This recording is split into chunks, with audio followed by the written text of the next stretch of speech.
गणेश शारदा गुरुभ्यो नमः।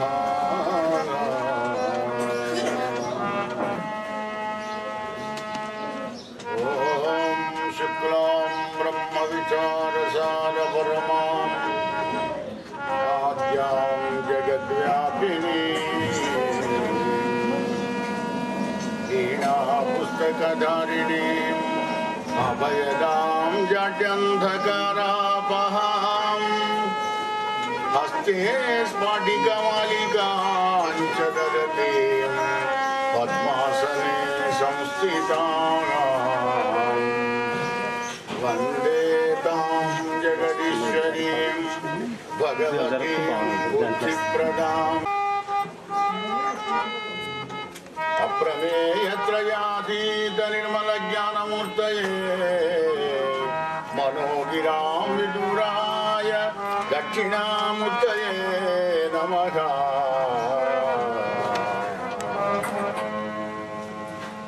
कृष्णं कमलपत्राक्षं पुण्यश्रवणकीर्तनम् తనుమృదు భాషల సఖ్యమును శ్రవణమును దాసత్వమును వందనార్చనములు సేవయును ఆత్మలో ఎరుగయను సంకీర్తనలు చింతనం. ఈ 9 భక్తి మార్గముల సర్వాత్మను హరిన్నమ్మి సజ్జనుడు ఎవడైతే ఉంటాడో ఆ సజ్జనుడికి సర్వేశ్వరుని యొక్క కృప కలుగుతుంది. అంటే కృప అంటే ఏమిటయ్యా అంటే ఆనందం కలుగుతుంది నాయనాన్ని. ఆనందం దగ్గరికి వెళితే ఆనందం కలుగుతుంది, అవరోధం దగ్గరికి వెళితే అవరోధం కలుగుతుంది, దుఃఖం దగ్గరికి పోతే దుఃఖం వస్తుంది. సచిదానంద స్వరూపుడు సత్ చిత్ ఆనందం కలిగినటువంటి ఒక మహానుభావుడు శ్రీమన్నారాయణమూర్తి కనుక ఆ కృష్ణ పరమాత్మ యొక్క పాదపద్మాలను ఆశ్రయించబడైతే ఉంటాడో వాడికే ఎప్పుడు ఆనందం కలుగుతుంది అనే సందేశాన్ని అందించేది భగవత్. సకల ఉపనిషత్తులు సర్వ వేదాలు కూడా ఆ పరమాత్ముడిని స్తోత్రం చేస్తుంటే అయ్యా మాకు శక్తి సరిపోరయ్యా నిన్ను స్తుతించడానికి. అటువంటి ఒక మహత్తర కథ భాగవత కథ. ఆ కథను సూతుడు శౌనకాది మహతకు చెబుతున్నాడు. భాగీరథి ఒడ్డుకు పరీక్షిత్ మహారాజుకు సుఖబ్రహ్మ చెబుతున్నాడు. రామా వినుమని పోతన చెబుతున్నాడు. రామచంద్ర అవతరించి, హే పరీక్షిత్ మహారాజా, దేవదానవుల యొక్క ఉత్పత్తిని విన్నావు కదా. దేవతలకేమో బృహస్పతి గురువు, రాక్షసులకేమో శుక్రాచార్యుడు గురువు. ఐశ్వర్యాన్ని, అధికారాన్ని, ఆత్మజ్ఞానాన్ని ప్రసాదించినటువంటి ఒక ఆ గురువును అవమానం చేసి అవహేళన చేసి అష్ట కష్టాలు పడ్డాడయ్యా దేవేంద్రుడు అని. ఏ గమ్మత్తుగా ఉంది. గురువుని ఎందుకు చేశాడు మరి? గురు బ్రహ్మ, గురు విష్ణు, గురుదేవో మహేశ్వర అంటారే. త్రిమూర్తి స్వరూపుడైన గురువును అలా ఎందుకు చేయవలసి వచ్చింది అంటే అక్కడే ఉంది గమ్మత్తు. అధికారం, ఐశ్వర్యము అలా చేయిస్తుంది అని దానికి చెప్తున్నాడు అనమాట. విను రాజా, సావధానంగా విను. నిండు పున్నవనాడు గండరించిన చంద్రమండల శ్రీలత మారుమలయ భద్ర దిద్యోవతార భద్రంబురాలంగా దేవేంద్రుండు అనేక అప్సరసల కన్యలు రంభ, ఉర్వశి, మేనగా కిరోత్తములు నాట్యం చేస్తున్నారు. ఐశ్వర్యం ఉంది, అధికారం ఉంది, ఆనందం కూడా ఉంది. పక్కకు శశిదేవి ఉంది. నాట్యం తొలగిస్తూ మధుపానం చేసి హాయిగా ఆనందంగా ఉన్నాడు. అదే సమయంలో వచ్చారు బృహస్పతి గురుగారు. ఆసన మార్గం పాద్యం ఇచ్చి నమస్కారం చేయడం మర్చిపోయినాడు దేవేంద్రుడు.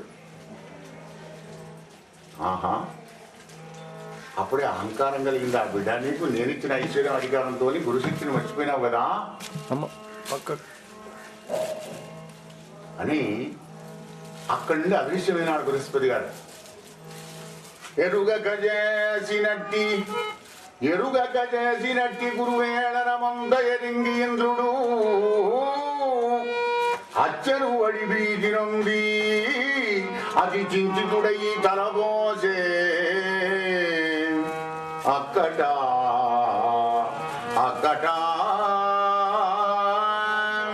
పరమ పవిత్రులో కరుడ భవ్య చరిత్రం గురువున్ విశేష పాద పంకరుగము పూజ చేయక అకర్మము చేసి దిన ప్రబుద్ధినై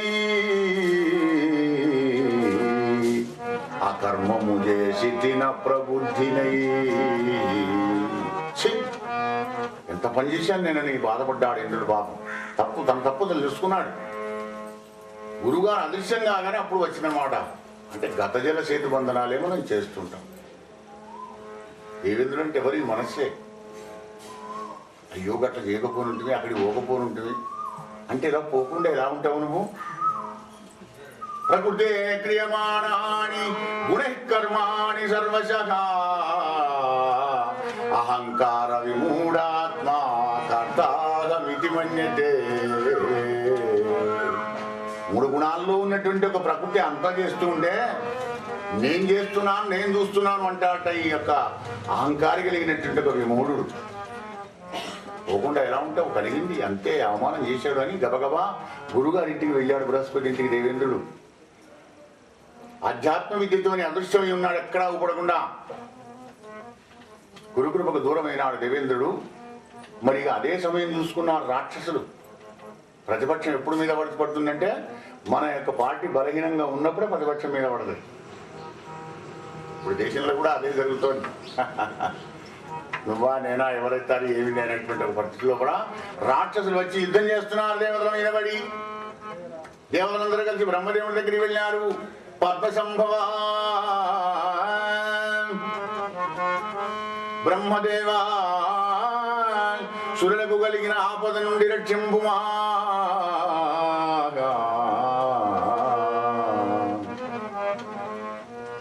ఆపద కలగగానే నేను కావాలా మీకు?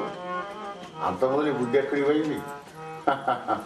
బ్రహ్మదేవుడు అన్నాడు, అయ్యో ఎంత పని చేశారా, నెట్టన్న పాప కర్మమును నేరక్క చేసిదిరేమి చెప్పుదు. ఎటువంటి కర్మ చేసావో అటువంటి ఫలాన్ని అనుభవించాలి. మరి అవుతుందా? మీ పుట్టిన నాటి నుండి బుద్ధులు చెప్పి చెప్పి జగంబులేలగా పట్టము గట్టి గట్టి పెంచిన కృపానిధి బ్రహ్మగణా విదివ్యం చేపట్టక గుట్టుదారిన సిరి పట్టున దొట్టన పొట్ట ప్రభుదో. సిరి పట్టున దొట్టిన పొట్ట కొవ్వుతో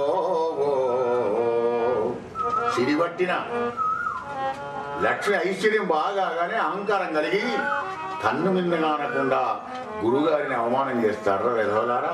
అందుకే ఈ కష్టాలు వచ్చాయి. కొత్త గురువు ఎవరిని చూసుకోండి. అయ్యా ఎవరిని చూసుకోవాలి కొత్త గురువు? మరి నువ్వే చెప్పు. త్వష్టకుమారుడైన విశ్వరూపుడు అనే మహానుభావుడు తపస్సు చేస్తున్నాడు. ఆ తపశ్శాలికితో ఒప్పుకుంటే మరి గురువుని చేసుకోండి రా ఆపత్కాలంలో కూడా అన్నాడు. ఇలా గురుగారి దగ్గరికి వెళ్ళాలి. తిరిగంగా ఎక్కడో తపస్సు చేస్తున్నాడు ఆ మహానుభావుడికి 3 ముఖాలు ఉంటాయి. ఒక ముఖంతో సోమపానం చేస్తుంటాడు, యజ్ఞంలో వచ్చిన హవిస్సు తీసుకుంటాడు. మరొక ముఖంతో మధుపానం చేస్తాడు, మరొక ముఖంతో భోజనం చేస్తాడు. 3 ముఖాలు కలిగిన ఆ విశ్వరూపం దగ్గరికి వెళ్ళి పాదాభివందనం చేశారు దేవతలంతా. అయ్యా మాకు నువ్వు గురువుగా ఉండాలి. చచ్చా గురువుగా ఉంటానా? నా బ్రహ్మవర్ష సంతాన శక్తి అంతా హీనమైపోతుంది మీ గురువుగా ఉంటే. ఎందుకు? రాజపాపం పురోహిత శిష్యుడిని పునీతుడిగా చేయాలి. వాడు ఏదైనా పాపం చేస్తే వీడు పొందాలి, అనుభవించాలి. ఆ శక్తి ఉంటేనే ఆచార్యంగా ఉండాలి. నేను ఉండనన్నాడు. కాళ్ళ వెళ్ళబడి భజనాన్ని దేవతలంతా భయ ఉంటే కలిగాడు పాపం. ఉంటాను పొండే కాదు, ఇప్పుడు మేము రాక్షసులను గెలిచేటువంటి ఒక శక్తిని మాకు మంత్రాన్ని ఉపదేశించేయాలి. మరి నువ్వు అన్నప్పుడు విశ్వరూపుడు నారాయణ కవచము అనేటువంటి ఒక మంత్రాన్ని ఉత్తరం దగ్గర కూర్చుండబెట్టి అంగన్యాసకరాన్యాసాలు చేయించి తది విధానం అంతా కూడా చెప్పి చక్కగా నారాయణ కవచం, కవచం అంటే రక్షించేది, మహామంత్రరాజం, 24 అవతారాలు కలిగినటువంటి ఒక ఈశ్వరుడు సదా వెళ్ళలందు నన్ను రక్షించుగాక అనేటువంటి ఒక అర్థాన్ని స్ఫురించేటువంటి ఒక మంత్రరాజాన్ని ధరించినాడు దేవి. 24 అవతారాలు ఇచ్చినాడు కదా పరమాత్మ. అగో ప్రతి అవతార పురుషుడు నన్ను ఈ వేళలో కాపాడుగాక. ఈ కవచాన్ని ధరించి, హే పరీక్ష మహారాజా, ఈ నారాయణ కవచం అద్భుతమైనటువంటిదయ్యా. నారాయణ కవచం నిత్యం ఎవరైతే పారాయణం చేస్తుంటారో సకల భూతాలు కూడా వచ్చి వానికి సహాయం చేస్తుంటారయ్యా అన్నాడు. వాడు అజాత శత్రువుగా దినదిన ప్రవర్ధమానుడై వెలుగుతూ ఉంటాడు. ఒక బ్రాహ్మణోత్తముడు ఈ యొక్క నారాయణ కవచాన్ని పారాయణం చేసి అనుకోకుండానే మరణించాడు పాపం. ఆయన పుణ్య అస్థికలు పుణ్యనదిలో పళ్ళే ఒడ్డుకే ఉన్నాయట. ఆ సరస్వతి దినం పంట ఒక చిత్రకేతుడైనటువంటి గంధర్వుడు పయనించి పోతుంటే అలా ఆడి రథం కింద పడిపోయిందట. ఆ చిత్రరథుని గంధం ఎప్పుడైతే ఆ విమానం ఎప్పుడైతే కింద పడిపోయిందో ఆకాశవాణి చెప్పిందట, ఒరే నీ యొక్క ఆ విమానం కింద పుణ్యాత్ముడైనటువంటి మహానుభావుడైన బ్రాహ్మణోత్తముడు ఒకడు నారాయణ కవచం నిత్యం పారాయణం చేసే పుణ్యాత్ముని అస్థికలనే తీసుకుపోయి నీళ్ళల్లో గడుపు నీ విమానం లేస్తుంది. పంచమహాభూతాలు సాక్ష్యం చెప్పి గమనించండి. అంటే ఆ బొక్కకు కూడా అవి అంత పుణ్యమయ్యా నారాయణ కవచం. అటువంటి నారాయణ కవచాన్ని ధరించి మరి దేవతల మీద యుద్ధాన్ని బయలుదేరి వెళ్ళినారు. ఇక్కడ దేవతల పరిస్థితి ఇలా ఉంటే అక్కడ త్రష్ట్ర చాలా గొప్పవాడా, త్రష్ట్ర నా కొడుకును చంపుతాడా అనేటువంటి కోపం వచ్చింది. ఎందుకు? ఈ విశ్వరూపుణ్ణి తల నరికి పారేసినాడు, 3 తలకాయలు నరికి పారేసినాడు దేవేంద్రుడు. ఎందుకో యజ్ఞయాగాది క్రతువుల్లో వచ్చే హవిస్సును గురువుగారికి వారమడిగి ఆ గురువుగారు తీసుకొని వెళ్ళి తల్లిపక్షాన్ని వాళ్ళకి ఇచ్చినాడు. తల్లిపక్షం వాళ్ళంతా రాక్షసుడు. ఇది చాటిని చూశాడు దేవేంద్రుడు. అమ్మో అమ్మో వీడిని తీసుకుపోయి క్రమంగా మా దేవతలు చెందవలసిన ఆవిష్యంతా ఈ గురువుగారు తీసుకొని వెళ్ళి రాక్షసులకు ఇస్తాడేమో అనే లోభత్వానికి వచ్చినాడు. మళ్ళీ లోభోపహత చేస్తున్నాడు దేవేంద్రుడు.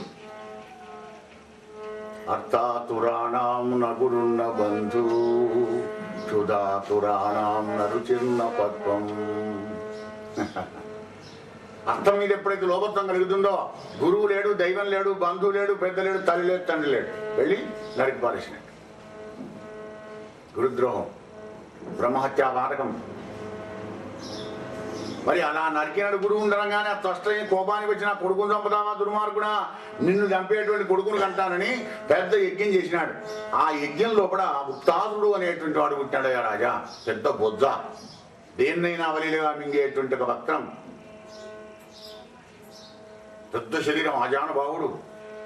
అలా త్రిశూలాన్ని పట్టుకొని సకల జీవులను గడగడా వణికించుకుంటూ వాడు నడుస్తూ ఉంటే భూమి అదిరిపోతున్నవయ్యా మహారాజా.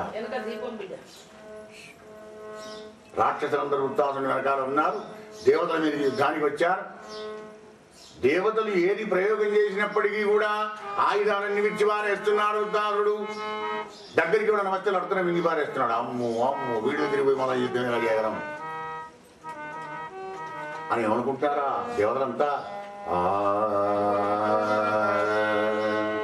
వీడుకడు దుర్గముడు వాడి మన కైదువులు పోడిసెడగా మెసగి ఈడుగనుకున్నాడు. ఏడ బ్రతుకింక పెను కీడు వడమెన్ మనకు తోడు పడ ఒక్కరుడు లేడు హరిదక్కన్.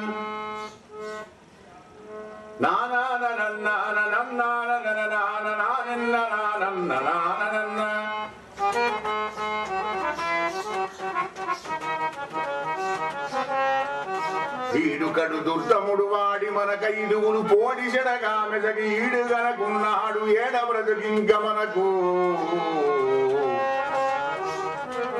పెను కీడు వడమెన్ మనకు తోడు పడ ఒక్కరుడు లేడు హరిదక్కన్. అమ్మో అమ్మో వీడి దగ్గరికి పోలేదు దుర్గముడు. వీడు ఏం చేసం కాదు, మన వల్ల కాదుగా. మనకు తోడుపడడానికి ఒక్క హరి తప్ప ఎవరు లేరు అని భయాత్తులైనటువంటి ఒక అమరులందరూ కూడా మరి వైకుంఠానికి వెళ్ళారయ్యా పరీక్ష మహారాజా.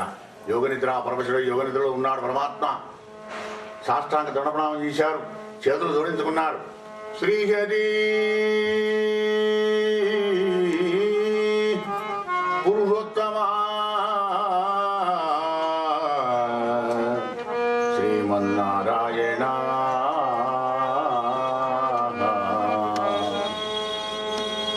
దండంబు యోగీంద్ర మండలనునకు దండంబు శార్య కోదడనునకు దండంబు మండిర గుండరద్వయునకు దండంబు నిస్తుర బండనునకు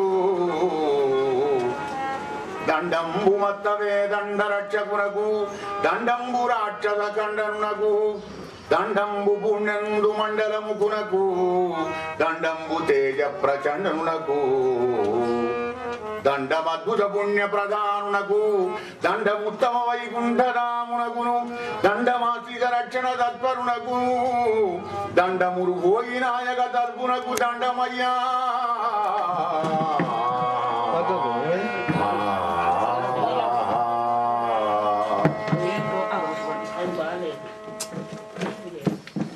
కింద ఎప్పుడు పెట్టండి.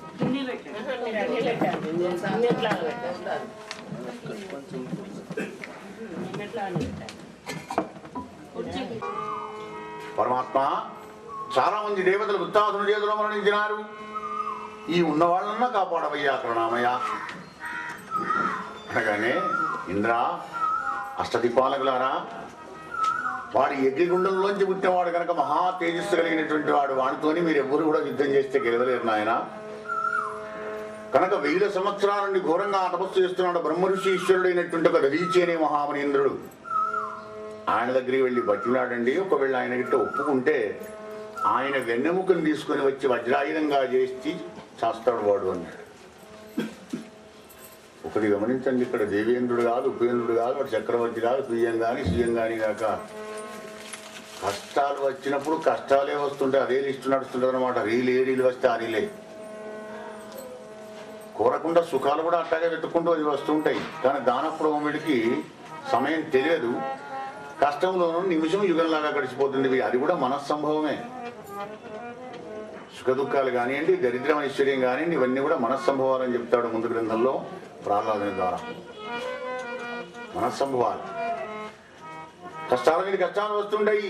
దదీచి ఎక్కడ ఉన్నాడో అరణ్యం పట్టుకొని తిరుగుతున్నాడు. కొండలు, పేర్లు, వాగులు, వంతలు, రాళ్ళు, ముళ్ళు అనకుండా తిరుగుతున్నాడు. ఎలక్షన్లప్పుడు కూడా ఎమ్మెల్యేలు ఎలా తిరుగుతుంటారు ఓట్ల కోసమని అలా బయలుదేరి తిరగంగా ఒదుక్కున్న మహానుభావుడు తపస్సు చేస్తున్నాడు. మరి తపస్సు చేసేవాడి దగ్గరికి పోయి, ఏమయ్యా నువ్వు దావు, నువ్వు చచ్చిపో, నీ యొక్క వెన్నెముకను మాకు ప్రసాదించు అంటే ఇస్తాడు వాడు? పోయి అడగాలి. ఎలా అడగాలి? దేహి అని అడుక్కోవాలి. అదే పరిస్థితికి వచ్చినాడు. మరి అలా వెళ్ళి బతినాడుతున్నాడు దేవేంద్రుడు. మహానుభావ దదీచి మునీంద్ర, దేహి సుఖము గోరు దేహము గటించి, దేహి విడువలేడు దేహమిప్పుడు, దేహి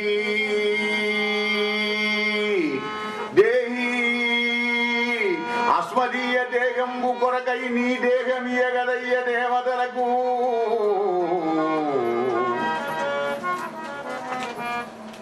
ఈ దేహి అంటే ఈ జీవుడు సుఖాన్ని కోరి దేహాన్ని ధరిస్తున్నాడయ్యా.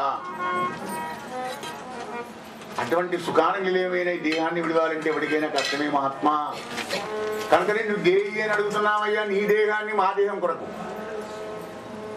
అన్నాడు ఇంద్రుడు. అంటే నవ్వాడు దదీచి. ఏమయ్యా, దానం అడిగే వాళ్ళని ఎంతో మందిని చూశాను కానీ లోకాలకు క్షేమం కోరి కోరికలు తీర్చే మీలాంటి దేవతలు ఇలా అడగడం మంచిదేనా, సబబేనా? భూదానం అడుగుతాడు, గోదానం అడుగుతాడు, స్వర్ణదానం అడుగుతాడు, గృహదానం అడుగుతాడు, కానీ ఈ శరీరదానం అడగడం ఏమిటయ్యా, ఇది మీకు భావ్యమేనా అంటే దేవేంద్రుడు అంటున్నాడు కదా, అయ్యా మహానుభావ, అడిగేవాడికి సిగ్గులజ్జ ఉంటుందా? అడిగేవాడు అడుగుతూనే ఉంటాడు, మీలాంటి మహత్తులు ఇచ్చేవాళ్ళు ఇస్తూనే ఉంటారు అని మళ్ళీ చెట్టెక్కిచ్చాడు. కారసాధన చేసుకోవాలి కదా. ఓటు రావాలి అంటే సుబ్బి అంటే, ఓ సుబ్బమ్మ లక్ష్మి, సుబ్బులక్ష్మి రావమ్మా, నీ ఓడు నాకే. అట్లాగే అయ్యా అంటే ఇప్పుడు కార్యసాధన చేసుకోవాలి, తప్పదు. మరి చిన్నగానే ఇంకోటి నేను పోతున్నాను అంటే చావు, మరి కష్టమవుతుంది. కనుక సిగ్గులద్ద విడిచిపెట్టి దేవేంద్రుడు అన్నాడు, అయ్యా సర్వభూత దయాపరుడు మీరు, మేము స్వార్థపరుడం, మాకు సిగ్గులద్ద ఎక్కడిది? అడగరాని సొమ్ము అడగరాకుండా ఉంటామా? అందుకే అడుగుతాండి దేహాన్ని అనగానే అప్పుడు అన్నాడు, ఎప్పుడైనా నశించిపోయే ఈ దేహం మీలాంటి దేవతలకు వినియోగం అవుతుందంటే నా జన్మం ధనమైంది నాయనలారా, తీసుకోండి అని మూలాధారా నుంచి శాస్త్రానికి ప్రాణాన్ని తీసుకొని వెళ్ళి యోగ సిద్ధిలో తల బలిగి బ్రహ్మరంధ్రం బగిలి మోక్షానికి వెళ్ళాడు ఆ మహానుభావుడు. జై దదీచి మహామునీంద్రునికి జై. హే పరీక్ష మహారాజా, ఆ దదీచి మహాముని ఆ విధంగా ఇవ్వగానే దాన్ని వజ్రాయుధం చేసుకున్నాడు. వెన్నెముకను పట్టుకొని బయలుదేరి వెళ్ళినాడు. వాళ్ళ పేరు పిలుచుకొని అనేకమైనటువంటి ఒక దేవతలు, రాక్షసులు పూరు ఘోరంగా చేస్తున్నారయ్యా రాజా. ఇట్లు దేవదానవులు నర్మదా తీరంబునం కృతయుగంబునం దళపడినేదాయువంబు దొత్తునంతకాలము పూరు దారుణంబుగా చేసి సుమ్మా. ఎక్కడైనా వీళ్ళ యుద్ధభూమి అంటే నర్మదా నది తీరం లోపల యుద్ధం మొదలుపెట్టినారు. మరి వీళ్ళ ఆయుధాలు ఏమిటి? కొండలు, పర్వతాలు, చెట్లు. లేకపోతే వీళ్ళు ఆయుధాలను మ్యానుఫ్యాక్చర్ ఎక్కడ పెట్టాలి? ఏ ఫ్యాక్టరీ సరిపోతుంది వీళ్ళకి? మళ్ళీ యుగంధాలు కొట్టాడినారు. కృతయుగం దగ్గర మొదలు పెడితే త్రేతాయుగం వచ్చేంతసేపు పోరు దారుణంగా చేశారు. ఆ పోరుకు నారాయణ కవచ ప్రభావమై దేవతల దిక్కు రాక్షసులంతా పారిపోతున్నారు. మరి అటువంటి సమయంలో కూడా వాళ్ళందరూ రాక్షసులు పారిపోతుంటే వృత్తాదుడు అంటాడు, అరే చుల్లక వృత్తి ఎందుకు పారిపోతున్నారు మీరు? యోగంలో మరణించిన వాడికి, యుద్ధం చేస్తూ మరణించిన వాడికి పుణ్యలోకాలు దొరుకుతారా వెదవల్లారా? నేనుండగా ఎందుకు భయపడుతున్నారు రండి అని ఒక్కసారి బొబ్బ పెట్టినాట. బొబ్బ అంటే సింహగర్జన. వృత్తాసుని యొక్క బొబ్బకు సింహగర్జనానికి 14 గుణాలు కొలుపుని వచ్చినవయ్యా పరీక్ష మహారాజా. సూర్యుడు చంద్రుడు గుంకిపోయినారట భయపడి. పురపర్వతాలను గడగడ వణుకుతున్నాయంటే ఒకటే మాటలు చెప్పాలంటే సునామీ వచ్చింది. ఏమి జీవకోటి ఎక్కడిదక్కడే కూడా ప్రాణాలు పోతున్నాయి. విధాత బెగ్గడిలియే విధాత బెగ్గడిలియే ఆర్చుచుడు ఉచ్చుడు బొబ్బ పెట్టినా ఆర్చుచు వృత్తుడు బొబ్బ పెట్టినా నరేంద్ర ఇలా కఠోర ఖండనాలను చేసి త్రిశూలం పట్టుకొని వస్తున్నాడు వృత్తాసుడు దేవేంద్రునికి. వచ్చి ఐరావతాన్ని ఒక్క దెబ్బ పెట్టినాడు. అది గిరగిర కుమారసార్ లాగా తిరిగి కింద పడింది. దానికి దెబ్బలు తాకితే దాన్ని ఉదాహరిస్తున్నాడు దేవేంద్రుడు. అప్పుడు అన్నాడు వృత్తాసుడు, ఇంద్రా నీకు గురువు, నాకు అన్న. అటువంటి గురువుని చంపిన గురుద్రోహి నిలబడిగా యుద్ధం చేయి. యుద్ధానికి వచ్చావు కదా? అవును. చల్లకు వచ్చి ముంత దాచుకున్నట్టుగా చేస్తున్నావు ఎందుకో? సందేహం ఎందుకు చేస్తున్నావు ఇంద్రా? చెయ్యి, సందేహపడకు, సంశయపడకు, యుద్ధం చెయ్యి. జయాపజయంబులు దైవాధీనంబులు దేవేంద్ర.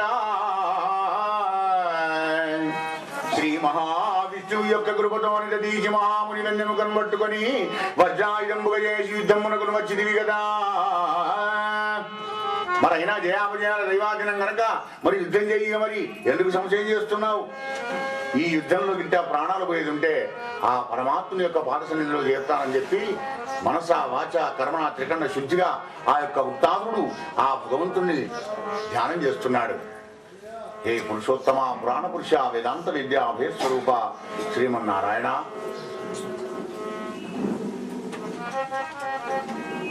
నాకు ఏ పదవి వద్దయ్యా? వృత్తాసుని యొక్క స్తవం చాలా చక్కని స్తవం అన్నమాట. అంటే భక్తులందరికీ దివ్యమైన సందేశాన్ని ఇచ్చేటువంటిది. భక్తులైన వాడు ఏం కోరుకోవాలి భగవంతుణ్ణి? హే పురుషోత్తమా పురుషోత్తమా ననాక పృష్టం నచ పారమేశ్యం న సార్వభౌమం న రసాధిపత్యం నయోగ సిద్ధిం పునర్భవం వాసమంజసత్వాగ్రహ్య కాంక్షేన కాంక్షే.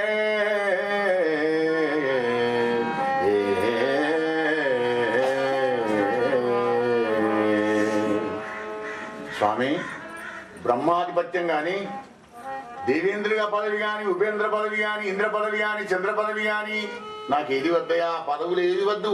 నీ పాదాల దగ్గర పడి ఉండే పదవిని నాకు ప్రసాదించు. పురుషోత్తమా, నాకును సఖ్యము పుణ్యశ్లోకులతో గాని తత్వశూన్యులు సంసార విమోహిక మతులతోడ కాకుండా ఉనర్పుమయ్యా కంజదలక్ష.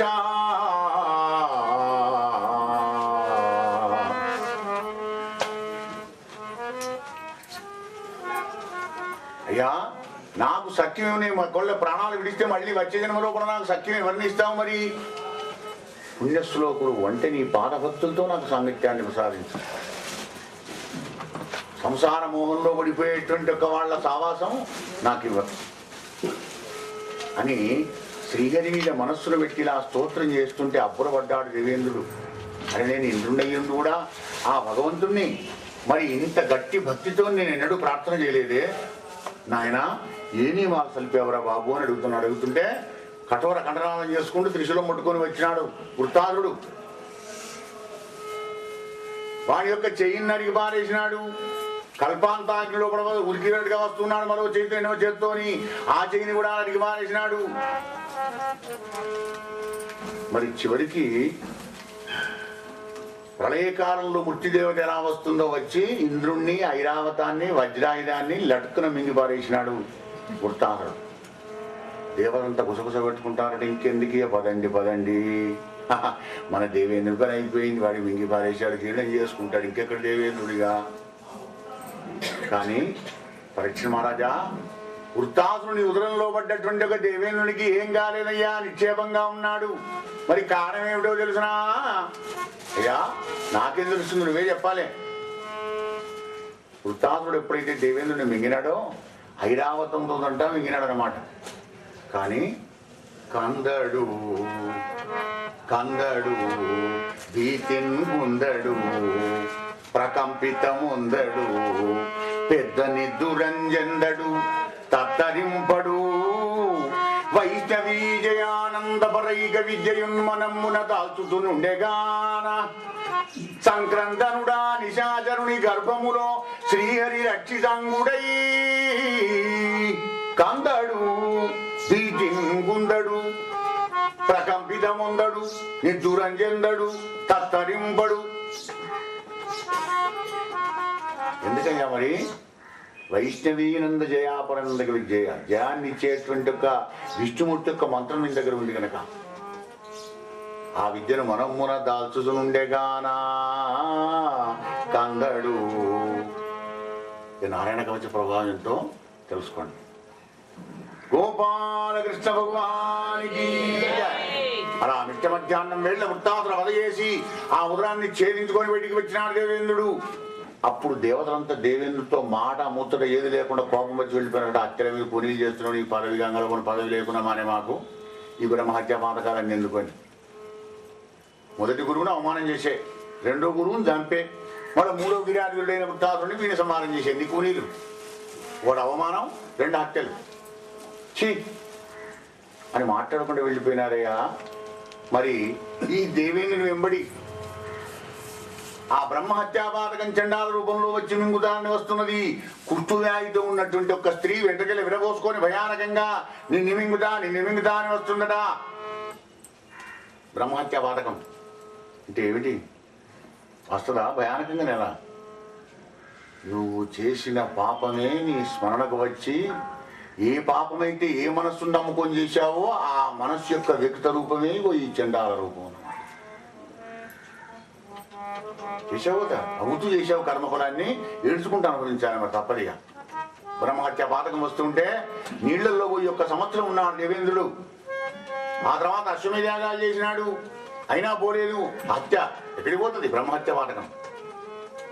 మరి భూమిని, వృక్షాలను, జలాన్ని, ఆడవాళ్లకు దండం పెట్టి బతిలాడినమాట. అయ్యా అమ్మా నాకు బ్రహ్మహత్యం తీసుకోండి, నీ దండం పెడితే ఎట్లా కాపాడి, మీరు నలుగురు తీసుకోండి. కొడక వాటిగా తీసుకుంటాం మేము, నాకైనా వరాలి కోరుకోండి, ఇస్తా, నా పరిధిలో ఉన్నాయి అడగండి. భూమి అడిగింది, ఇంద్రా మేము ఎంత ఖాత మీరు పడ్డా కానీ మేము సమానం కావాలి మన నిమిషం లోపల, అయితే అనుకోండి ఎంత గుంటనో లవ్వు, 1 వర్షం పడిన సమానం అవుతుంది భూమి. చెట్లు మేము ఎంత నరిగినా మళ్ళీ పచ్చబడాలి, ప్రతారపడి. జలం మాలో ఎంత మురికి పడ్డా కానీ మేము స్వచ్ఛంగా ఉండాలి, ఉంటారు పండి అన్నాడు. నీళ్ళల్లో నువ్వు ఎంత మన్ను ఎంత మురికి పడ్డా కానీ ఒక 5 నిమిషాలు అయిందంటే అదే ఫిల్టర్ అవుతుంది అన్నమాట. నీళ్ళలోనే ఫిల్టర్ అయ్యే గుణం ఉంది, మళ్ళీ వాటిని ఫిల్టర్లో వస్తున్నాం మనం. మరి ఆడవాళ్ళు కోరుకున్నారు, ఇంద్రా మా కోరికలు నిత్య నూతనంగా ఉండాలి. ఉంటాయి పోండి, నిత్య నూతనమే ఉంటాయి, ఎప్పుడు ఫ్రెష్. చంద్రహారం ఉన్నది కాదే, ఇటువంటివి 2 ఉన్నాయి కదా. లేదండి ఆ డైమండ్ వేరే, అది గ్రీన్ అండ్ రెడ్, కానీ ఇది వైట్ ముద్దుగా ఉన్నదండి. ముని ఊటుపాడుగాను ముడుగా మామూలుగా అంటే అది దేవేంద్రుడు ఇచ్చిన వరం. ఇలా ఇచ్చారు కదా వరాలు. మరి బ్రహ్మహత్యని ఎలా అనుభవిస్తున్నారు వీళ్ళు నలుగురు? భూమి ఏమో దుర్గంధంతో, అందుకే మట్టి తినగానే కోపం వస్తే పిల్లానం కొడతాను, చేసి ఎందుకు తింటావురా అని. మరొక రహస్యం ఏంటంటే మధుకైటకుల యొక్క మెదడే మీది భూమి అంతా. ఆ మెదడిని ఎలా తింటావు కూడా మాంసాన్ని, అందుకే దుర్గంధం. ఈ దేవేంద్రుడు ఇచ్చినటువంటి ఒక వరం వలన మరి ఆ బ్రహ్మహత్యను మోస్తుంది భూదేవత. దుర్గంధం వస్తుంది. చెట్లకేమో బంధ రూపంలో బ్రహ్మహత్యను అనుభవిస్తూ ఉన్నది, మరి నీళ్ళేమో నురుగు రూపంలో కూడా బ్రహ్మహత్యను అనుభవిస్తున్నది ఆ పరీక్ష మహారాజా. మరి ఆడవాళ్ళేమో రజస్సుతోనే ఆ బ్రహ్మహత్యను అనుభవిస్తున్నారు. గోపాలకృష్ణ భగవానికి జయ. ఇలా వృత్తాసురుని సంహారం చేసినాడయ్యా. ఈ ఎవరి వృత్తాసురుడు? వృత్తం అంటే సున్నా గుండ్రంగా ఉంటుందన్నమాట. ప్రవృత్తి నివృత్తి కాకుండా వృత్తం. వృత్తాసురుడు అంటే దురాశాపరుడు. అన్నీ నాకే కావాలి, దేన్నైనా నేనే మింగుతాను, పెద్ద బొద్ద, పెద్ద నోరు, మాట పెద్దగానే ఉంటుంది, ఆలోచనలు పెద్దగానే ఉంటాయి. ఈ ఇంటి పక్కది, ఆ ఇంటి పక్క ప్లాటు, ఆ ప్లాటు, ఈ ప్లాటు, ఈ ప్లేటు మొత్తం నాకే కావాలి. దురాశాపరుడైనటువంటి ఒక ఆసురీ సంపత్తి కలిగిన వాడే ఇవ ఈ వృత్తాసుడయ్యా పరీక్ష మహారాజా. అలా అటువంటి వాడిని ఆ ఉపేంద్రుడు నారాయణ కవచ ప్రభావంతో దేవేంద్రుడు చంపినాడన్నాడు. ఆ వృత్తాన్ని ఎవరు నశింపజేయాలి? భగవానుడే. మళ్ళీ ఎలా బట్టి మళ్ళీ ఆ పరమాత్మ సన్నిధికే శరణికే ఈ యొక్క జీవుడు రావాలి అనగానే ఆశ్చర్యపడ్డాడు పరీక్షిత్తు. మహానుభావ, ఈ వృత్తాసుడు మరి రాక్షసుడే కానీ వీళ్ళలో కూడా చాలా భక్తి ఉన్నది కదా, వీడిని గత జన్మని తెలిస్తే చెప్పవయ్యా, నేను వినే ఆనందపడతాను. అలాగే రాజా, తప్పకుండా చెప్తాను, సావధానంగా విను. పూర్వకాలంలో శూరసేన దేశాన్ని అమిత విభూతితో పరిపాలిస్తున్నాడు చిత్రకేతు అనేటువంటి మహానుభావుడు. వట్టి కేతు కాదు, చిత్రమైన కేతు. కేతు అంటే తలకాయ. ఆ తలకాయ ఎట్లాంటిది అంటే చిత్రమైనటువంటిది. మనస్సు, మన చిత్తం, మనస్సు చిత్రంగానే ఉంటుంది కదా. మన కోరికలు కూడా చిత్రంగానే, మన బతికే చిత్రం. ఆ చిత్రకేతు మహారాజుకి ఏం కొలవలేదు, కానీ సంతానం లేకుంటే దేవకో పెళ్ళాం, దేవకో భార్యను, దేవకో 20 మంది, దేవకో 10 మంది, 1,00,000 మంది భార్యలను చేసుకున్నాడు బాబు. అయినా సంతానం లేదు. వాడు చక్రవర్తి కానీ, గొప్ప చక్రవర్తి కానీ, ఎవడన్నా కానీ కాక భగవానుడు తన దగ్గర పెట్టుకుంటాడు. మొన్న చెప్పిన నారదుడు ధర్మరాజుకు మొదటి రోజు. ధర్మనందన ఈశ్వర వశంబి విశ్వంభూ, భూతంబులన్నీ ఈశ్వరాధీనంబులై ఉండు గాని ఈ జీవునకు స్వాతంత్రం లేదు సుమ్మా. రిమోట్ కంట్రోల్ తన దగ్గర పెట్టుకుంటాడు పరమాత్మ. వీడికి చిత్రకేతుకు అంతా బాగానే ఉంది, కానీ ఏదైతే లేదో ఆ పాయింట్ వేరే వాటి వాళ్తుందట ఈ మనస్సు. మారి దయమేనా కదా, గన్ని ఉన్నాయి కదా, ఒకటి లేకపోతే ఏం బాయ్. కాంప్రమైజ్ కాదు. గదిలేకుపాయి, గదిలేకుపాయి, గదిలేకుపాయి. సంతతి లేని దుఃఖమున సామజ రాజ ఘటంత వైభవం ఎంతయున్నను సరసి యక్షణలు చిన్నగా పోయియుందురు. నీ రాజ్యం పాడైపోయి, నీ చక్రవర్తిత్వం అన్నైపోను, నీ పట్టుచీరలు ఎందుకు, నీ పూలెందుకు, నీ బాగా రావడాలు ఎందుకు, మాకు ఇంతమంది వివాహం చేసుకున్నావు, ఒక్క 40 వరకన్నా ఉన్నదా బాబా, నా తాడుతున్నాడు భార్యలంతా. ఇట్రా మాతృమూర్తి కావాలని తాతాలు ఆడుతుండే త్రిమూర్తి అయినా కానీ అప్పుడు ఆ దుఃఖంతో ఉన్నాడు పాపం చిత్రకేతు. ఇలా ఉంటుంటే ఆంగ్లేయుడు అనే మహానుభావుడు ఒక్కనాడు వచ్చాడు నేను దగ్గరికి. ఏం రాజా అంతా బాగానే అంటే ఆసనం వర్గం బాధ్యం నుంచి కాళ్ళు కడిగినాడు. మహానుభావాన్ని కృపతో అంతా బాగానే ఉంది, కానీ నాకు సంతానం మాత్రం లేదయ్యా మహానుభావ, అదే దుఃఖం అన్నాడు. అలాగా అయితే పోయి పండిస్తున్నాను, ఈ పండును తీసుకొని వెళ్ళి నీ భార్యకి ఇవ్వయ్యా, నీకు ఏ ప్రియమైన భార్య ఉండదో ఆ భార్యకి. 1,00,000 మంది భార్యలు. ఆంగిరసు ఇచ్చిన ఫలాన్ని కృతద్యుతి అనేటువంటి ఒక భార్యకు పండుని ఇచ్చినాడు. ఆ పండిచ్చినప్పటి నుంచి మిగిలిన సంవత్సరం చూపంతా దాని మీద, దీని కంటమాను పోయే, దీన్ని ఎట్లా చేసి గర్భస్రావం చేయాలి. ఇది దాన్నే ప్రేమిస్తుంటాడు, మన దగ్గరికి రాడు కదా. సవతిపోడు 10 మాసాలు ప్రయత్నం చేశారు కానీ కలగలేదు. వాళ్ళ వల్ల కాలే. 10 మాసాలు కాగానే చక్కటి పిల్లవాడు పుట్టినాడు. వరప్రసాది కదా, మునీశ్వరుడు బ్రహ్మమునిందుడు ఇచ్చిన ఫలం కదా. అందమైన కుమారుడు జన్మించాడు. పాలల్లో విషం పెట్టి చంపాలని ప్రయత్నం చేసిన 6 సంవత్సరం అందరూ, కానీ అది కూడా అసాగలేదు. 6 మాసాల దాకా వాళ్ళ ఎత్తు భరించలే. 6 మాసాలు కాగానే ఆయన విషం పెట్టారు, చచ్చాడు పిల్లవాడు. వీళ్ళు 1,00,000 మంది ఆమె ఒక్కరితో పాపం ఏం చూస్తుంది. మొత్తానికి వాళ్ళ కోరిక తీర్చుకున్నారు, పిల్లవాడు తెచ్చాడు. ఏడుస్తుంది పాపం తల్లి. ఆ రాణి కృతజ్ఞత ఏడుస్తుంటే చిత్రకేతు మహారాజు వచ్చినాడు బాలుని మీద రాలి, పుత్రా పుత్రా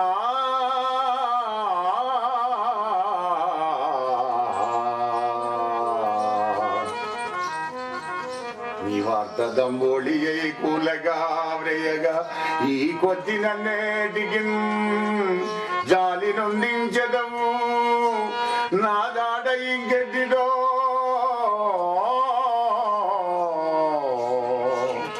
పుత్రా తూలి మీ తల్లికి దుఃఖం ఎట్లారునో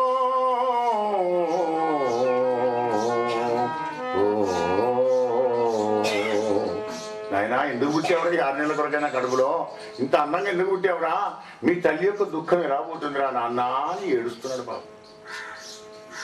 అటు కన్న తల్లి చిత్రకేత మహారాజు ఏడుస్తుంటే ఆంధ్రలో వచ్చినాడు కూడా నారదుడు ఉన్నాడు దేవఋషి వెంబడి. ఇద్దరు వచ్చి కూర్చున్నారు. రాజా నీకు వీడు ఎవడని విడి వీడబడి ఏడుస్తున్నావా బాగా చెప్పండి చూస్తున్నాం వాడికి నీకు ఏం సంబంధం రుణానుబంధ రూపేణ పశుపత్ని సుతానయ జీవుల నాటక నీకు తెలియకుండా అజ్ఞానంలో పడి ఎందుకు ఏడుస్తున్నావయ్యా అనగానే మహానుభావులారా ఎవరు మీరు అనగానే నేను నీకు పండించిన ఆంగిరసుని ఆయన దేవఋషి అని నారదులవాడు. మహాత్మా నువ్వు ఇచ్చిన ఫలంతో దీర్ఘాయుష్మంతులైన కొడుకు పుడతాడు అనుకుంటే ఇదేమిటయ్యా 6 నెలలకు వచ్చేటువంటి పిల్లవాడిని ఎందుకు ఇచ్చారని అడిగాడు. అడగానే నారద భగవానుడు అప్పుడు ఆ 6 నెలల పిల్లవాడి మీద కమంలో నీళ్లు తీసి చల్లినాడు. ఆ పిల్లవాడు లేచి కూర్చున్నాడు. ఒరే బాబు మీ నాన్న నువ్వు మళ్ళీ చక్రవర్తి కావాలట 2 గంటలా ఏడుస్తున్నాడు పాపం. ఒక్కసారి ఆయనతో మాట్లాడి సింహాసనం మీద కూర్చోపో లేకపోతే మీ తల్లిదండ్రులు ఒళ్ళు కొన్న పోరా బాబు అన్నాడు నారద మహర్షి. 6 నెలల పిల్లవాడు మాటలతోనే అంతేకంటే దేవఋషి నారదుల వారి యొక్క దివ్య మహిమ. 6 నెలల పిల్లవాడు మాట్లాడడం కలుస్తుందా? మాట్లాడుతుంది ఇక్కడ. మునీంద్ర జీవుల నాటకం నీకు తెలియదా అని ఆ పిల్లవాడు చెప్తుండు కదా.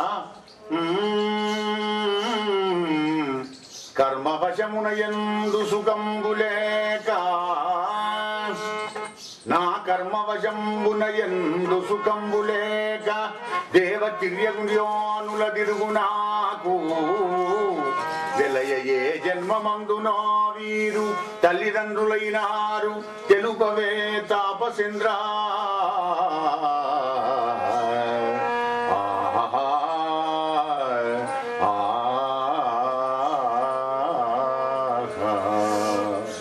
అయ్యా నా కర్మఫలంతో దిక్కుమాల జన్మలను ఎత్తి ఎత్తి ఎత్తి ఎత్తి అన్ని రూపాలు నేను ఎత్తాను.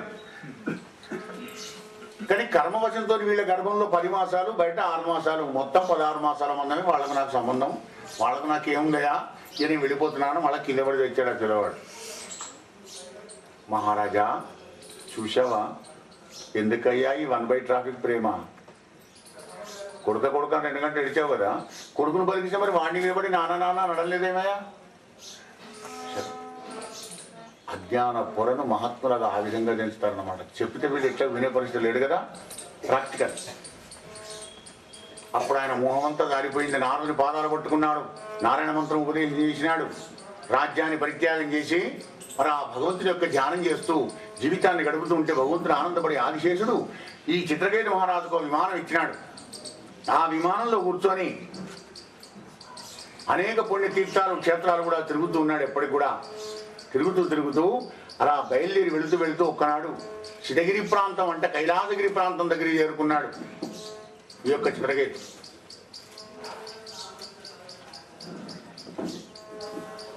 కైలాసగిరి దగ్గరికి వెళ్ళగానే అక్కడ ఒక అద్భుతమైన దృశ్యాన్ని చూశాడు కదా.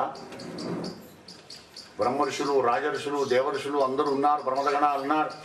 అంటే కైలాసం ఏ పరిస్థితిలో ఉందో మన కళ్ళ ముందు చూస్తున్నాడు పోతన్న గారు. ఎలా ఉంది మరి? నమ పార్వతీపతే హర మహాదేవ. తన నిజ రూపమింతని తెలియక తన రూపం బిందంతని తెలియనేరక వాదంబు చేసడి వేదరవము. ఆ కైలాసంలో చిత్రకేతుడు వెళ్ళగానే నేతి నేతి నేతి నేతి నేతి అనుకుంటున్నాడు వేదాలన్నీ. ఆ పరమశివుని స్తోత్రం చేసుకుంటూ వేదరమం వేదఘోష శబ్దబ్రహ్మ కరుణావలోకనాకాంక్షితులయ్యున్న బ్రహ్మాది సనక సప్రణుతిరవము. ఎప్పుడు పరమశివుడి కరుణ మా మీద పడుతుందా అని బ్రహ్మదేవుడు సనకాదులు కూడా స్తోత్రం చేస్తున్నారట. ఓం నమ శివాయ, ఓం నమ శివాయ, హర మహాదేవ, హర మహాదేవ అని. రాజా సార శివానంద సల్లాపముల నొప్పు ప్రమద గణాలి ఆర్భటరవంబో. అక్కడ ప్రమదులందరూ కూర్చున్నారు. వాళ్ళందరూ ఏం చేస్తున్నారు? ఆర్భాటం చేస్తున్నారడా, శివతాండవం చేసుకుంటూ. అంటే మమ్మల్ని ఎప్పుడు కృపాదృష్టితో చూస్తాడు అనేటువంటి ఒక ఆర్భాటం చేస్తున్నారు ఆ ప్రమద గణాలందరూ కూడా. మహారాజా ఢమరు మృదంగాది ఢమధ్వనితోటి పటు భృంగినాట్య విస్మారరవము. ఢమరుగం మోగుతోంది, పటాకాల వేరీనాదాలతోని డామ్ డామ్ డామ్ డామ్ అని సప్పుడు చేసుకుంటూ భృంగి నాట్యం చేస్తున్నాడు, శివతాండవం చేస్తున్నాడు. మానుగా చామరలం వీచు మాతృగాదిగణంబుల మహిత కంకణ రవంబు. పార్వతీ పరమేశ్వరులకు సేవ చేసుకుంటూ విసనకర్ర బట్టి విసురుతున్నారయ్యా. విసురుతున్నగా వాళ్ళ గాథల తప్పుడు వస్తున్నది. ఎవరిది? సప్తమాతృకలది. కుమారస్వామి యొక్క తలలు వీళ్ళంతా ఆ మాతృకల యొక్క వింజామలు వేస్తుండగా గాథలు తప్పుడైతుందట. ఆరంభం అవుతుంది. ఎన్ని రవాలు చూడండి కైలాసంలో కూడా. మెండు జలగంగ కన్నుల పండువయ్యే, మెండు జలగంగ కన్నుల పండువయ్యే. శిరసుపై గంగమ్మ గలగలా గలగలా గలగలా గలగలా గలగలా కన్నుల పండు అయిందిరా కైలాస పర్వతం. కొండరాచూరి పెనిమిటి నిండు కొల్లు నరేంద్ర.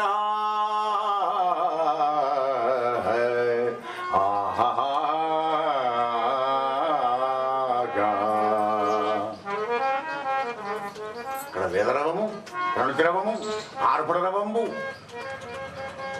పటాకాల వేరి ముదంగట మరిక నాట్య విస్ఫారరవము, మాతృగాది ఆ కామినీజనమైన కంకణ రవాలు. అబ్బా అబ్బా అబ్బా అబ్బా ఎన్ని రవాలు, ఎన్ని శబ్దాలయ్యా కైలాస పర్వతంలో కూడా. అలా కొలువు తీరి కూర్చొన్నారు పార్వతీ పరమేశ్వరుడు. కానీ ఎలా ఉన్నారు? దిగంబరంగా ఉన్నారట. శివుడి తల మీద కూర్చున్న అమ్మవారు. ఆ దృశ్యాన్ని విశాల చిత్రకేతు. శ్రీహరి నాటకంలో జీవుడు పావు కదా, నేనే గొప్ప విష్ణుభక్తుడిని నెక్కించి అహంకారం కలిగి కుమరొప్పలోక గురువుగా ఉన్నటువంటి పరమశివుడు సామాన్య మానవుని ఓలే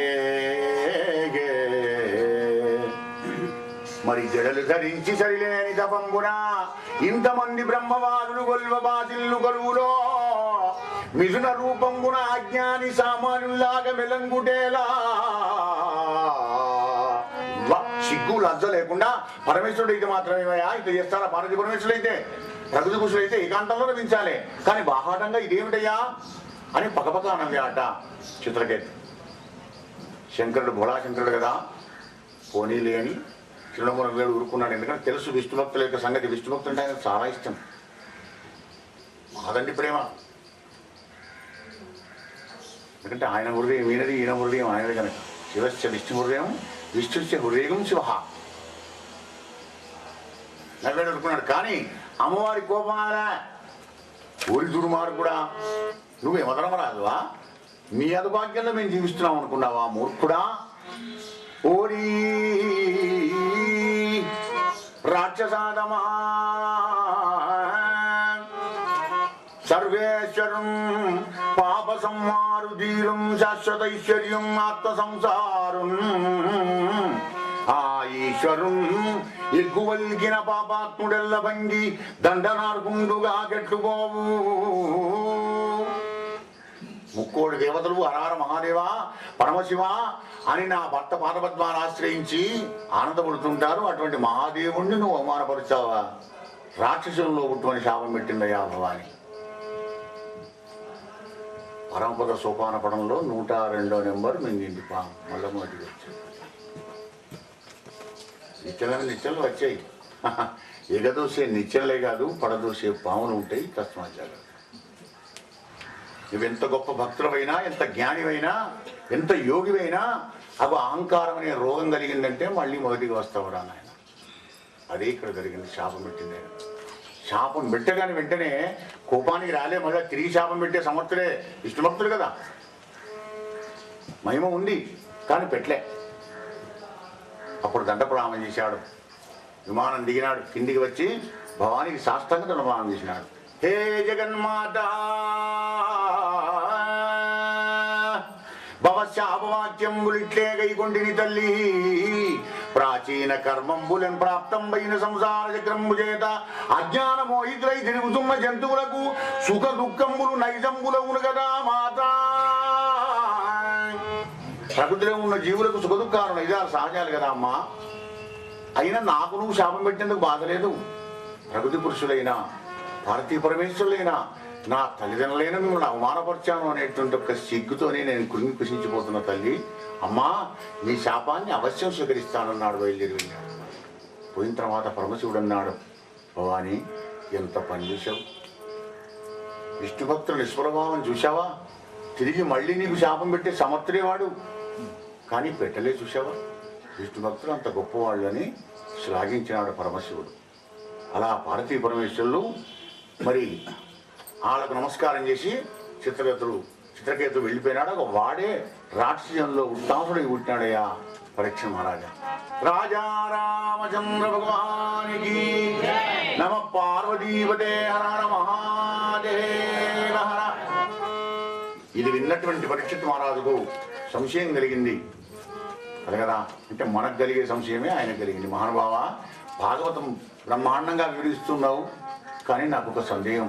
ఏమిటి రాజా, సర్వభూతాలకు సగుడు అంటున్నావు పరమాత్మ, నెచ్చలి అని చెబుతున్నావు, ప్రియుడు అంటున్నావు వైకుంఠుడు, ఆర్జుడు అంటున్నావు, అవినాశి అంటున్నావు, కానీ రాక్షసులను వెతికి చంపడం ఎందుకు, దేవతలను కాపాడడం ఎందుకు?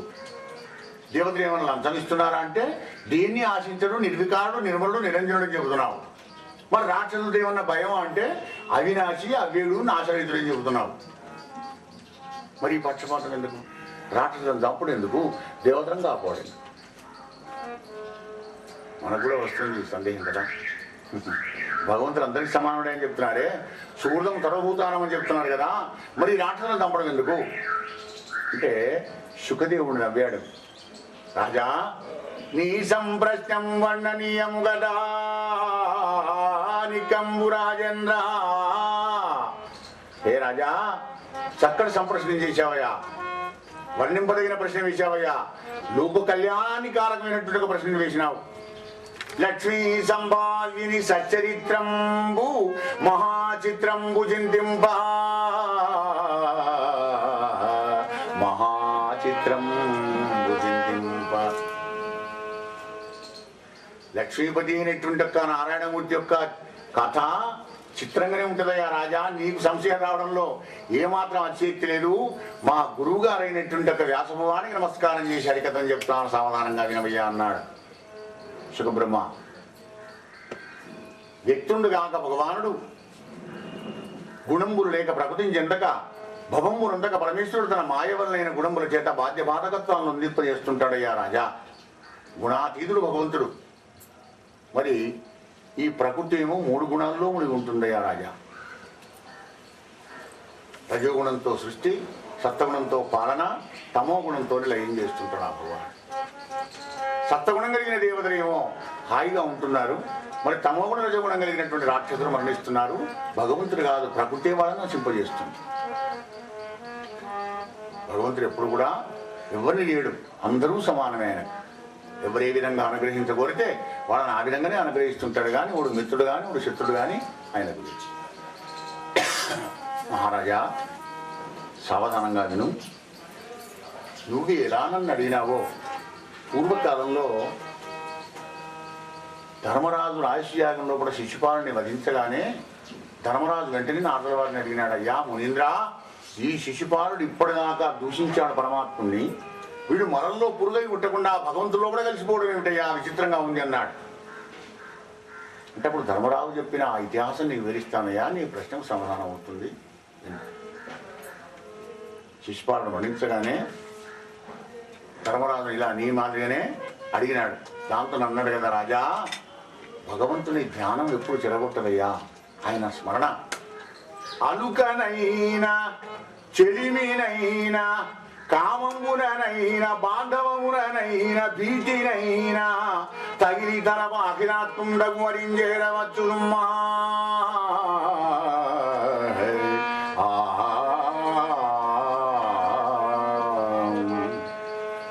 ఆహా, భక్తుల కొరకు భగవంతుడు ఎంత సౌకర్యం ఏర్పరిచాడు చూడండి.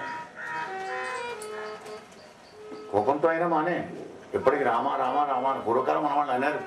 పిల్లవాళ్ళైనా కొద్దిగా వెలిపెట్టి చెడపనులు చేసి రామ రామ రామ ఏం మాట్లాడు వెలిపెడ గురుకా ఉరకడ పొరగా ఉరకండి రామ రామ అబ్బా ఒక్కడే వెళ్ళి అంటే కోపంలో కూడా రామరామే. రామనామాన్ని కోపంలో కూడా ఆవిడకుండా చేసేంత నిలిపోయినాడు కోదండ రాముడు. రామనామాన్ని మన భారతీయులకు అటువంటి రాముడు ఉన్నాడా? ఉంటే ఎక్కడ ఉన్నాడయ్యా? ఆయన సేతు ఎక్కడ కట్టాడయ్యా? ఇదంతా కళ్ళబొల్లి మాడదయ్యా అని 2008లో జరిగేటువంటి వాదన అది కాల స్వభావం. కరుణామయుడైన పరమాత్ముడికి ఎరుక. రాజా రామచంద్ర భగవానికి యా. మరియు అటువంటి ఆ భగవంతుడు ఎలానూ స్మరించినా కానీ నిన్ను వేరు చేయడయ్యా అని చెప్పి చక్కటి సందేశం ఇస్తున్నాడు నారద మహర్షి ధర్మరాజు. ఏ ధర్మనందన సావధానంగా విను. గోప్య కామాత్ గోప్య కామాత్ భయాత్ కంసో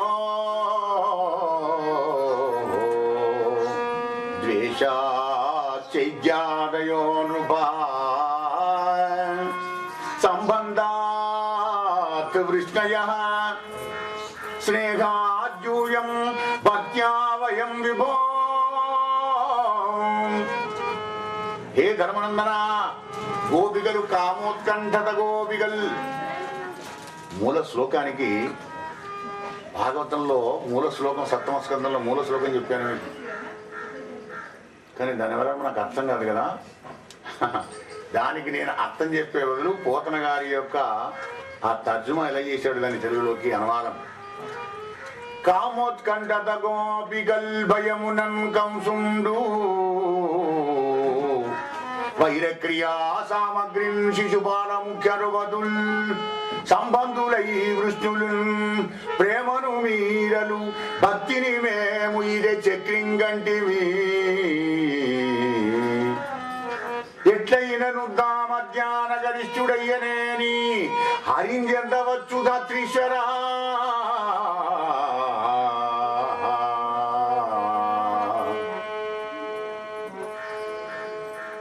మార్గాలు ఏవైతే కామంతోని గోపికలు, భయంతోని కంసుడు, వైరంతో శిశుపాలుడు. యాదవ కులంలో పుట్టినాడు కనుక యాదవులందరూ వచ్చాను వినారయ్యా. బావా బావా అంటూ ప్రేమతో మీరు, భక్తితో మేము చెప్పేవాడిని కదా.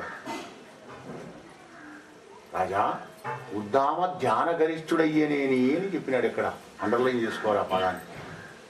ధ్యానం జరుగుతుండాలంటే నువ్వు ఏ భావంతోనో నాను రామా రామా రామా అంటే రాముడికి వినబోతుంది కానీ కాముడికి వినబోదు, రావణాసుడికి వినబోదు. ఎందుకంటే పేరు అది కనుక, నామంలోనే ధామం ఉంది. పరీక్ష మహారాజా, మరి అలా నారదుడు ధర్మరాజు ఇంకా చెబుతున్నాడు. ధర్మనందన, వీళ్ళేం చూసావయ్యా? వీళ్ళు ఎవరనుకున్నావు? ఈ శిశుపాలనందవక్రుడు, ఇది చివరి జన్మనయ్యా. వీళ్ళెవరు? శ్రీహరి ద్వారపాలకుడు సనకాల యొక్క శాపంతో మరి 3 జన్మల శత్రుత్వంతో శ్రీహరికి ఎదురుగా ఉండి యుద్ధం చేసుకుంటూ ఆయన చేతులు ప్రాణాలు విడవాలే. వీళ్ళు మొదటి జన్మలోనే 2 అవతారాలు ఇచ్చినాడు పరమాత్మ. వరావతారంతో తమ్ముడిని హిరణ్యాక్షుని చంపినాడు. నరసింహాకృతిలోని మరి హిరణ్యకశ్యపుని సంహారం చేసినాడు. 2వసారి రావణ కుంభకులైనారు. అవి వాళ్లే ఇప్పుడు శిశుపాలకులైనారయ్యా. అమ్ము అమ్ము మొదటి అవతారంలో కూడా హిరణ్యకశ్యపుడు ఉన్నాడు చూసావా? కన్న కొడుకునే చంపడానికి ప్రయత్నం చేసినాడయ్యా దుర్మార్గుడు. అవునా? కన్న కొడుకును? అరే కొడుకులు మంచివాళ్ళైనా చెడ్డవాళ్ళైనా నా కొడుకు అని వెనక వేసుకుంటారు కదా మహానుభావ. కన్న కొడుకును చంపడానికి ఆ కన్న కొడుకుని ఒప్పుకుంటే గమ్మత్తుగా ఉంది. ఈ కథను కాస్త నాకు వివరించి చెప్పబోయా. ధర్మరాజు అడగడం, నాదులు చెప్పడం, ఆ విషయాన్ని శుకదేవుల వారు పరీక్షకు చెప్తున్నాడు ఉపాఖ్యానం. రాజా విను. వరావతారంతో తమ్ముడిని చంపిన కోపంతో తన స్నేహితులందరినీ పిలుచుకున్నాడు హిరణ్యకశిపుడు. చూశారా, ఈ విషయం తెలిసిందా మీకు? నా తమ్ముడు మీ మిత్రుడు పిరికి పండా శ్రీహరి పంది అవతారంతో నా తమ్ముని సంహారం చేసినాడు. వాడు ఎక్కడ ఉన్నా కానీ నేను పోయి ఇప్పుడు వాడిని చంపి వాడిని రుణం తీర్చుకుంటాను, నా తమ్ముని రుణాన్ని. వీరంతా హాయిగా ఉండండి, నేను ఇప్పుడే వెళ్తున్నాను వెళ్ళినట్ట. వాడు ఎక్కడ ఉన్నా, ఎక్కడ దిక్కినా, ఎక్కడ దొక్కినా విడవవాడిని అని వస్తుండగా తల్లి తిరోధకాలు విడిచి పాపం ఏడుచుకుంటుండగా తల్లి దగ్గర అడిగాడు హిరణ్యకశిపుడు, అమ్మా తమ్ముడి కోసం ఏడుస్తున్నావా? వద్దమ్మా, ఏముంది సంసారంలో ఏడుస్తున్నావు తమ్ముడి కోసం? వాడు విరసర్గాని పొందినాడు, నువ్వేం బాధపడవలసిన పని లేదు, నా మాట విను చెప్తున్నాడు. తల్లికి చెప్తున్నాడు అంటే వేదాంతం తల్లికి బోధిస్తున్నాడు హిరణ్యకశిపుడు. అంటే తెలిసిన మూర్ఖుడు కదా, దానపానకుడు కదా, వాడికి తెలియదే ఉంది. అమ్మా నీరాగార నివిష్టబంధుల క్రియన్నికంబు సంసార సంచారులు వత్తురు కూడి విత్తురు సదా సంగంబులే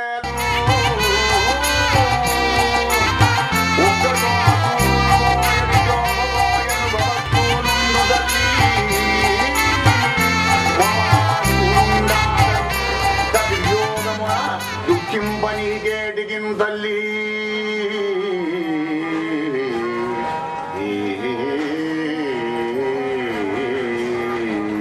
అమ్మా ఏముంది ఇక్కడే సంబంధ బాంధవ్యాన్ని సంసారంలో కూడా. ఎండాకాలం ప్రయాణం చేసేటువంటి బాటసారులు చలివేంద్రం దగ్గరికి వచ్చి నీళ్ళు తాగుతారు పట్టినన్ని, అప్పుడు కాస్త మాట్లాడుకుంటారనమాట. ప్రయాణ స్నేహం అంటారు దీన్ని. ట్రైన్లో కానీ చలివేంద్రం దగ్గర కానీ ఎవరయ్యా మీరు ఎవరు బిడ్డవు, ఎవరు కొడుకో, నీ పేరేమిటి, మీ నాయన పేరేమి, తాత పేరేంది, ఓహో ఆయన చాలా మంది స్నేహితులుండే కులాసా కబుర్లు చెప్పుకొని మరో 2 గ్లాసులు నీళ్ళు కూడా తాగి మళ్ళా ఎవరు ఈ గ్రామానికి వాళ్ళు ఇలా వెళ్ళిపోతారో ఈ సంసార సంచారులు వత్తురు కూడి విత్తురు సదా సంగము లేదమ్మా. వాని కోసం ఎడవకని తల్లి యొక్క దుఃఖాన్ని దూరం చేసి ఆ యొక్క హిరణ్యకశిపుడు తల్లిని ఉరడించి మరి బ్రహ్మదేవుని గురించి తపస్సు చేయడానికని తనకు తిరుగులేని యొక్క శక్తి సామర్థ్యాలు రావాలనే కుతూహలంతో మంత్రపర్వతానికి వెళ్ళి తపస్సు చేస్తున్నాడు హిరణ్యకశిపుడు. ఓం నమో బ్రహ్మదేవాయ, ఓం నమో బ్రహ్మదేవాయ. ఇలా ఘోరంగా తపస్సు చేస్తున్నాడు. సంవత్సరాలు గతించిపోతున్నాయి. హే పరీక్ష మహారాజా, ఆ తపస్సుకు ఎలా ఉండే మరి వాతావరణం అప్పుడు? అదరన్ కుంభిని సాద్రి అయ్యగలిగినేడంబోని తారకల్యదరన్ సగ్రగ సంగలై దిశలు విచ్ఛిన్నంతలై మండే బెల్లగరెన్ గుండెలు జంతు సమ్మతికి ఉగ్రాచార దైత్యేంద్ర మూర్ధ దిశోద్ధూత సధూమయేతి బడల తంచత్తపోవైనిజే అజరెన్ కుంభిని సాద్రి